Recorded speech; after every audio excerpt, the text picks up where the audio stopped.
जय हिंद साथियों। उम्मीद है आप सब लोग खुश होंगे, लाजवाब होंगे।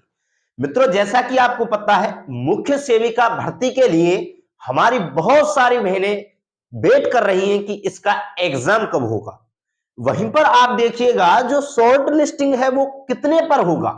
यानी कि बहुत सारे टीचर्स, बहुत सारे यूट्यूबर्स आपको बता रहे हैं कि 15 पर होगा, 20 पर होगा, 25 पर होगा।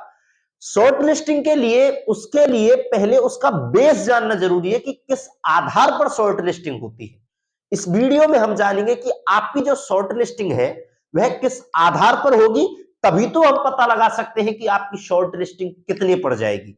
वहीं पर मित्रों, जो आपके सब्जेक्ट है, जो एलिजिबल सब्जेक्ट है, यानी कि जो कला के जो सब्जेक्ट है जो मांगे हैं आपकी मुख्य सेविका भर्ती के लिए, वह कितने वर्ष तक होने चाहिए। क्या एक वर्ष में वह केवल आपके पास सब्जेक्ट है, क्या तब भी आप एग्जाम दे सकोगे, या फिर 2 साल तक, या फिर 3 साल तक होनी जरूरी है। या फिर बहुत सारे बच्चे यह भी पूछ रहे थे कि हम पर एमए में वह सब्जेक्ट है, बैचलर डिग्री में नहीं है, या फिर हम पर जो मास्टर डिग्री है उसमें वह सब्जेक्ट है, बैचलर डिग्री में नहीं है। तो मित्रों, उन्हीं बातों पर आज हम इस महत्वपूर्ण वीडियो में चर्चा करेंगे। आप देखिएगा, जब आप वीडियो को पूरा देखेंगे तो आप लास्ट में यह महसूस करेंगे कि आपकी जो भी क्वेरीज हैं उन सब का सॉल्यूशन आपको इस वीडियो के माध्यम से मिल चुका होगा। मित्रों, वहीं पर आप एग्जाम के लिए तैयार रहें, क्योंकि एग्जाम से रिलेटेड एक महत्वपूर्ण अपडेट आपके लिए लेकर आया हूं। मित्रों, वीडियो को पूरा देखना है जिससे पूरी इंफॉर्मेशन आपको समझ में आ सके। आप स्वयं यह कहोगे वीडियो देखने के बाद कि आपकी शॉर्ट लिस्टिंग कितनी पड़ जाएगी। मित्रों, चैनल को सब्सक्राइब कर लीजिए जिससे आगे भी मुख्य सेविका एवं अन्य भर्तियों से रिलेटेड लेटेस्ट अपडेट, महत्वपूर्ण जानकारियां आपको मिलती रहे।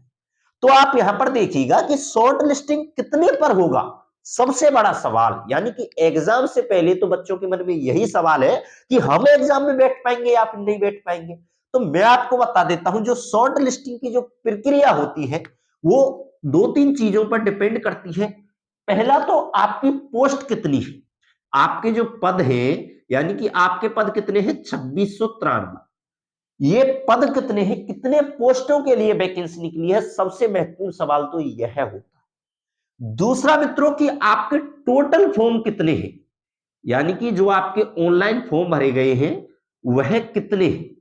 तो आपके जो टोटल फॉर्म भरे गए हैं उनको जानना जरूरी है, वह कितने हैं। तो मैं आपको बता देता हूं, आपके टोटल फॉर्म लगभग 60,000 से लेकर 70,000 के बीच में, 70,000 के बीच में।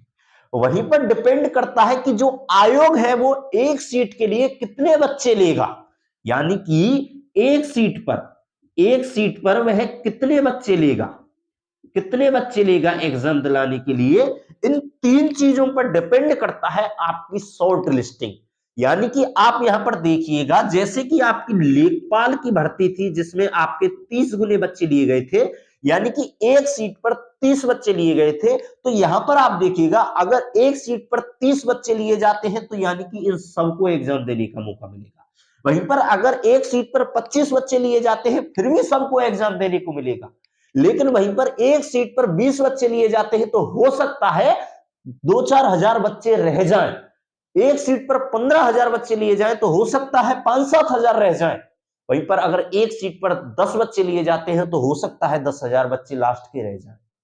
तो उस आधार पर डिपेंड करेगा कि आपकी शॉर्ट लिस्टिंग कितनी जाएगी।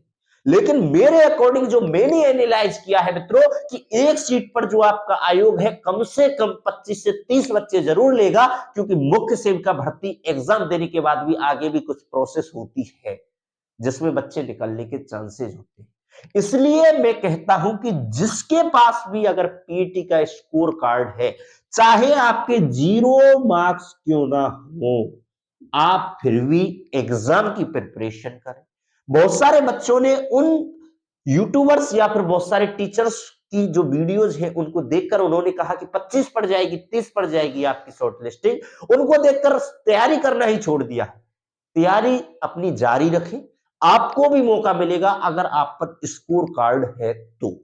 वहीं पर सबसे बड़ी बात कि कितने ईयर तक आपको सब्जेक्ट चाहिए जो उसमें एलिजिबल होने देंगे। तो मित्रों, मैं आपको बता देता हूं, अगर आप पर 1 साल तक भी, अगर पहले वर्ष में भी अगर आप पर वह कला वाली सब्जेक्ट है तो भी आप एग्जाम में बैठ सकें।